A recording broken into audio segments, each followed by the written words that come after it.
Hi friends, ఈరోజు వీడియోలో పప్పు చెక్కలు అనేవి ఎలా తయారు చేస్తారనేది చూపించబోతున్నా. సేమ్ టు సేమ్ మనం బేకరీలో ఎలా చేస్తారో అలాగనే ఈజీగా మనం ఇంట్లోనే చేసుకోవచ్చండి. చాలా ఈజీగా ఉంటుంది. చూడండి, పట్టుకుంటే చాలు తునిగిపోయేలాగా ఉన్నాయి. చాలా బాగుంటాయి. ఈ విధంగా చేసుకున్నారంటే మనం ఎప్పుడైనా పండగకి వస్తే ఇట్లాంటి ఎక్కువ ఇవే కదా చేసుకునేది. పప్పు చెక్కలు అనేటివి పండగే కాదు, మనకు ఎప్పుడు తినాలనిపించినా ఇంట్లోనే ఈజీగా చేసుకోవచ్చండి. మరి ఎలా తయారు చేసేది అనేది విధానం చూపిస్తాను. ఇప్పుడు ఒక చిన్న మిక్సీ జార్ తీసుకొని అందులో కొద్దిగా అల్లము, మనం కారం తగినట్టు కొన్ని పచ్చిమిర్చి వేసుకొని కొంచెం మెత్తగా గ్రైండ్ చేసుకోవాలండి. ఈ విధంగా మనము మెత్తగా గ్రైండ్ చేసుకొని పక్కనైతే పెట్టుకోవచ్చు. ఇందులో మీరు కారం పొడి అయినా వేసుకోవచ్చు. నేను పచ్చిమిర్చి వేస్తున్నా, ఇంకా కారం పొడి అయినా మీరు వేసుకోవచ్చు. ఇట్లా ఈ విధంగా మనం మెత్తగా గ్రైండ్ చేసుకొని పక్కన పెట్టుకోవాలి. ఇప్పుడు ఇందులో కొంచెం అంటే నేను 4 గ్లాస్ వాటరు వేడి నీళ్ళు కాంచుకోవాలి. బాగా ఎక్కువగా కాస్త వేడి నీళ్ళు కాంచి పిండి అనేది కలుపుకోవాలండి. అందుకని 4 గ్లాస్ వాటర్ పోసి ఇట్లా స్టవ్ పైన కాంచి ఇట్లా పెట్టుకోవాలి. ఇప్పుడు పిండి అనేది నేను 1 కేజీ మైన పిండి తీసుకున్నాను. ఇది ప్యాకెట్ అండి, బయట మార్కెట్లో తీసుకున్నాను. ఇంకా మీరు రేషన్ బియ్యం ఉంటే రేషన్ బియ్యంతోనే మనము మిల్లు పోయి గ్రైండ్ చేసుకొనైనా ఇట్లా చేసుకోవచ్చు. అందులో ఇంకా బటరు, మనం ఇంకా మీరు పచ్చిది ఎన్నపోస్తుంటే అదైనా వేసుకోవచ్చు. ఇట్లా అంగట్లో ఉండే బటర్ అయినా వేసుకోవచ్చు, లేదంటే వేడి నూనె కాంచి వేసుకోవచ్చు. అట్లయినా నేను ఇట్లా బటర్ వేసినానండి. ఇట్లా మార్కెట్లో ఉంటే తెచ్చుకొని బటర్ వేసినాను. మీరు కావాలంటే పచ్చిది ఎండపోసైనా వేసుకోవచ్చు, లేదంటే వేడి కాంచి నూనె వేసుకోవాలి.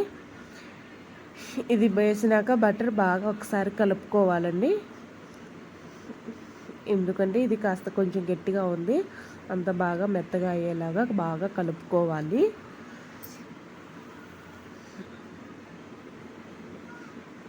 కొంచెం మెత్తగా ఇట్లా అంతా కలుపుకున్న తర్వాత ఇందులో మనము ఇంకా 1 స్పూను సాల్ట్ వేసుకోవాలి. కొంచెం తగినంతగా సాల్ట్ వేసుకొని తర్వాత కావాలంటే చూసి వేసుకోవచ్చు. ఇప్పుడు మనం గ్రైండ్ చేసి పెట్టుకున్నాం కదా పచ్చిమిర్చిది, అది వేసుకోవాలి.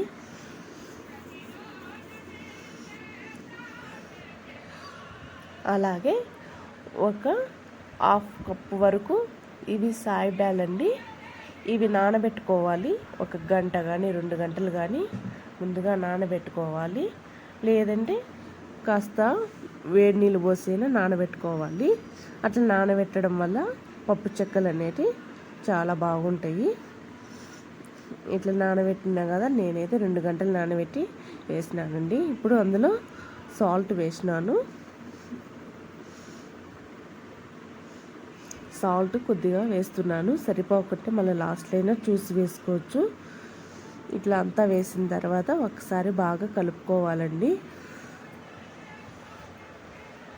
అంతా మనం సాల్ట్ వేసినాం కదా, పిండికి అంతా బాగా కలిసేలాగా బాగా కలుపుకోవాలి.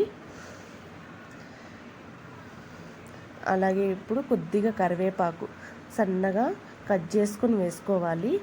అట్లా వేసుకుంటే సరిగా మనం వంటలు చేసేటప్పుడు, ఇట్లా పప్పు చెక్కలు చేసేటప్పుడు సరిగా పిండి అనేది బాగా రాదు. అందుకు కరివేపాకు అనేది కొంచెం సన్నగా కట్ చేసుకొని వేసుకోవాలి. ఇప్పుడు వేడి నీళ్ళు కొద్దిగా పోసుకొని పిండి అనేది కొంచెం బాగా గట్టిగా కలుపుకోవాలండి.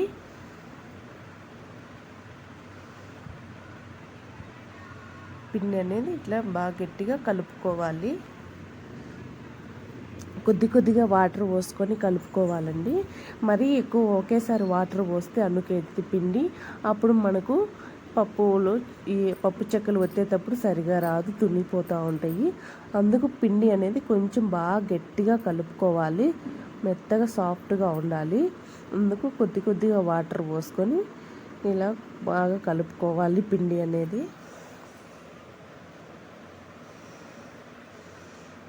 చూడండి ఇట్లా.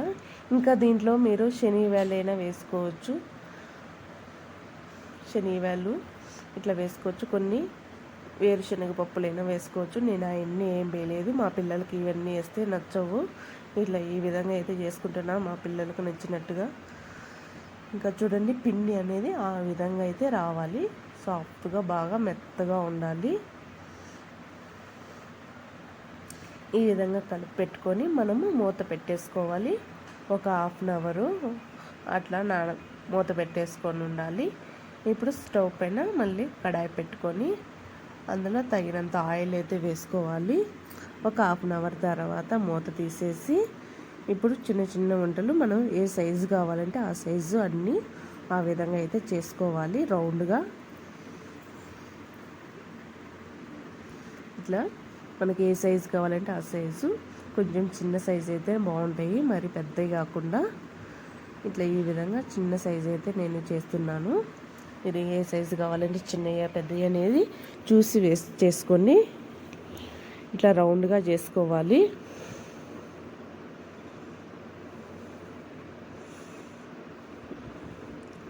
ఇట్లా రౌండ్గా చేసుకునే తర్వాత ఇప్పుడు పప్పు చెక్కలు అనేది ఎట్టొత్తాలనేది చూపిస్తాను. నేను ఒక ఆయిల్ ప్యాకెట్ ఉంది కదండి, అది ఇట్లా తీసేసుకొని ఒక పిండి పెట్టుకొని ఇట్లా ఒక బౌల్ ఉంది కదా, ఇట్లా బౌల్ తీసుకొని గట్టిగా ఇట్లా ఒత్తాలి.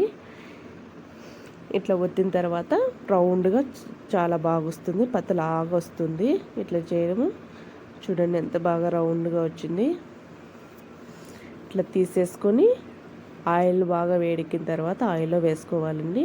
అట్లా ఆ విధంగా అయినా చేసుకోవచ్చు, లేదా ఒక గ్లాస్తో అయినా చేసుకోవచ్చు, లేదంటే మనం కారాలు కాల్చుకుంటే ఉంటాయి కదండి, కారం చెట్లు, దాంతో అయినా ఒత్తైనా వేసుకోవచ్చు.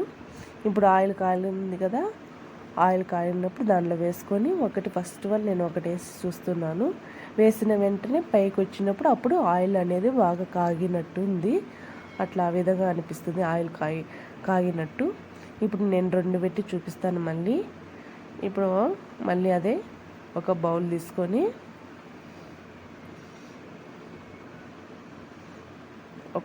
తీసుకొని అదే విధంగా గట్టిగా ఒత్తితే రౌండ్ షేప్ అనేది వస్తుంది, పతలాగా వస్తుందండి. ఆ విధంగా ఇట్లా ఆయిల్ ప్యాకెట్ కానీ ఇంకా ఏదైనా ప్లాస్టిక్ కవర్ ఉంటే కానీ అట్లయినా చేయొచ్చు. ఇప్పుడు చూడండి ఆ విధంగా అయితే కలర్ రావాలి, లైట్గా బ్రౌన్ కలర్గా రావాలి.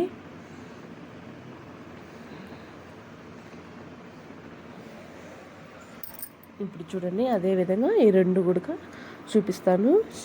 షేప్ చాలా బాగా వచ్చినాయి రౌండ్గా, ఆ విధంగా రావాలి. ఇంకొంచెం మీకు లావుగా అనిపించే చేత్తో అలా ఒత్తేసుకొని సరిపోతుంది. ఒకవేళ లావుగా అనిపించిందంటే చేత్తో అలా అయినా ఒత్తేసుకొని పతలాగా వస్తుంది.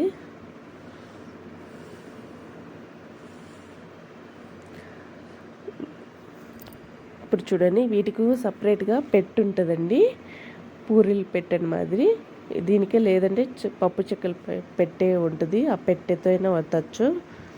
ఇప్పుడు ఈ విధంగా చూడండి ఆయిల్ వేడెక్కిందిగా అన్నప్పుడు ఇట్లా వేసుకోవాలి. వేసిన వెంటనే పైకి వస్తుంది ఇట్లా. అప్పుడు కొంచెం మీడియంలో పెట్టేసుకొని కాల్చుకోవాలి. ఒక పక్క కాలిన తర్వాత ఒక పక్కకి తిరదిప్పుకోవాలి.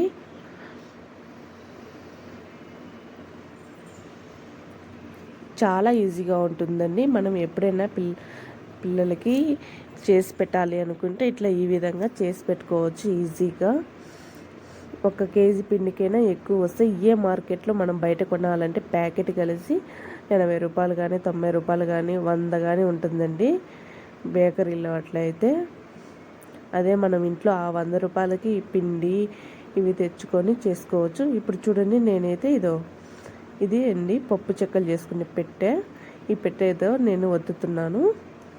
ఇదే ఆయిల్ ప్యాకెట్లో తీసుకొని చిన్న వంట పెట్టుకొని ఇట్లా ఒత్తేసుకుంటే వీటితో కూడా పతలాగా చాలా బాగా వస్తాయి. మీరు ఇంట్లో ఉంటే దీంతో అయినా కానీ ఇది కూడా లేకుంటే ఇట్లా నేను చెప్పిన కదా ఒక బౌల్తో అయినా గుండ్రంగా చేసుకోవచ్చు. ఇట్లా ఈ విధంగా అన్నీ వేసుకోవాలి.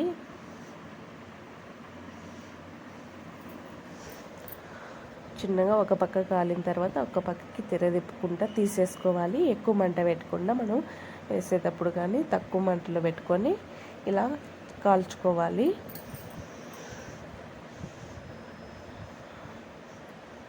చాలా బాగా వచ్చినాయండి. చూడండి ఆ కలర్ రావాలి. మనం తీసివేసేటప్పుడు మళ్ళీ ఇంకొంచెం కలర్గా మారుతాయి ఎక్కువగా. అందుకని ఎక్కువ కలర్ కాల్చుకోకుండా బ్రౌన్ కలర్గా వచ్చేటట్టు కాల్చుకోవాలి అన్నీ. చూడండి అన్నీ ఆ విధంగా అయితే రావాలి. రౌండ్గా చాలా బాగా వచ్చినాయి. ఇంకా దీంట్లో మీరు కొత్తిమీర ఇవన్నీ కావాలంటే వేసుకోవచ్చు. నేను నువ్వులు కూడా కొన్ని వేసినానండి, తర్వాత వేసినాను, అది వీడియో చూపలేదు. నువ్వులు కూడా వేసుకోవచ్చు, తెల్ల నువ్వులు వేసుకోవాలండి.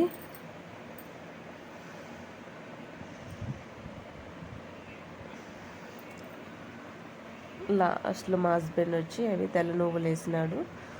పిండి అంతా మళ్ళీ ఒకసారి బాగా కలుపుకొని ఇట్లా వేసుకుంటున్నాను. ఇప్పుడు చూడండి ఆ విధంగా అయితే కాల్చుకోవాలి. ఈ కలర్ రావాలి మనకు బాగా. వీడియోలో చూపిస్తుంది కదా ఆ కలర్ అయితే మీకు కాల్చుకునేటప్పుడు ఆ కలర్ వస్తే చాలా బాగుంటుంది.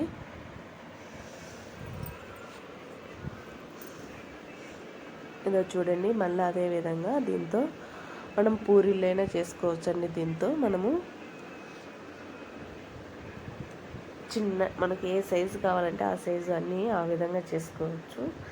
ఇట్లా దీంతో అయితే చాలా తొందరగా అయిపోతుందండి. ఈ పెట్టితో మనము చేసుకుంటే చాలా పతలాగా వచ్చినాయి, అన్నీ ఒకే సైజు లాగా వచ్చినాయి. అంతేనండి. ఇవి పప్పు చెక్కలు అనేవి అన్నీ ఈ విధంగా అయితే వచ్చినాయండి. ఈ పప్పు చెక్కలు అనేవి చాలా బాగుంటాయి. ఒకసారి మీరు ఇలా ట్రై చేసి చూడండి, చాలా బాగా వస్తాయి. నా ఛానల్ కనుక నచ్చినట్లయితే ఈ వీడియోస్ లైక్ చేసి, షేర్ చేసి, సబ్స్క్రైబ్ చేసుకోండి.